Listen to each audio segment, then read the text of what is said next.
vậy. Tại đó là Chơi mà. nhâm rồi.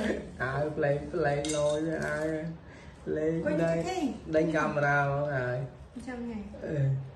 Đào từ na đào rồi nhâm từ na vậy. Cô nhâm làm món ấy hết á.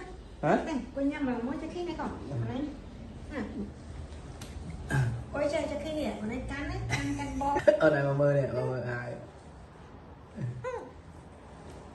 Mơ nè. Đây đánh cho ai đây.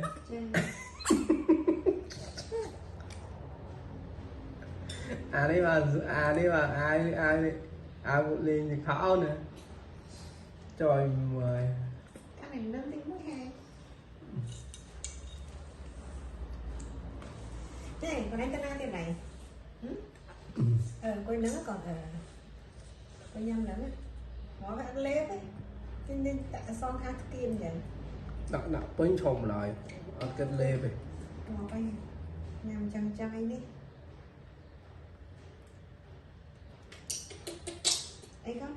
Còn anh nhâm mình đai này. Ồ, mà ăn ôn nhâm tinh quá trước khi. Đúng rồi. Ôn nhâm đây nha con này. Này.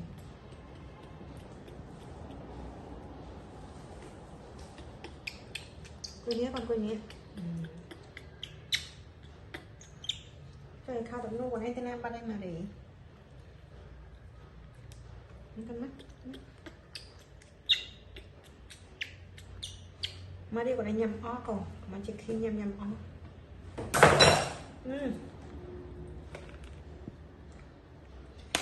Trời ơi lôi với nè.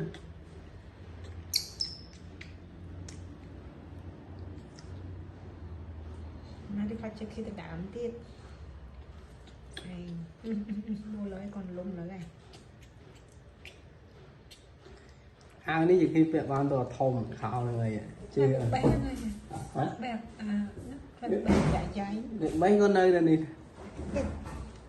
mấy nơi là sạch khảo sao nên đây chuyện sẽ nãy nhiều người mày ăn hơn này hang nè hang bật ăn sắn trong đó bây giờ khi thôi chơi hang bật sắn đấy này nhắm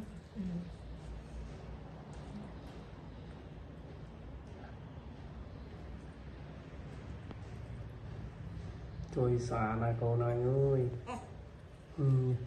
rồi trước khi nhé tôi mà đi nhé thế này này đi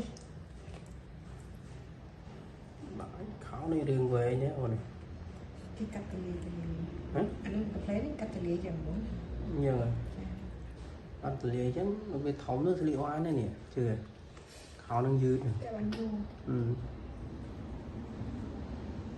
lấy cho nhân chừng nào quá gì chui một lấy đó là cái lời hang cân mới nè tôi ai trên bát đấy nè nè đúng không bao nhiêu tao cầm vào cũng không thấy chặt phai nó cho khi mới hôm nay mới tìm mấy con việt thảy khoai ngon vậy cút thảy đúng còn anh quay nè cho khi quay nó quay cho quay quay nắng anh quay nắng giờ lên pháo nó nói với lên thôi nè mà đi trong nè trong nhà mình đi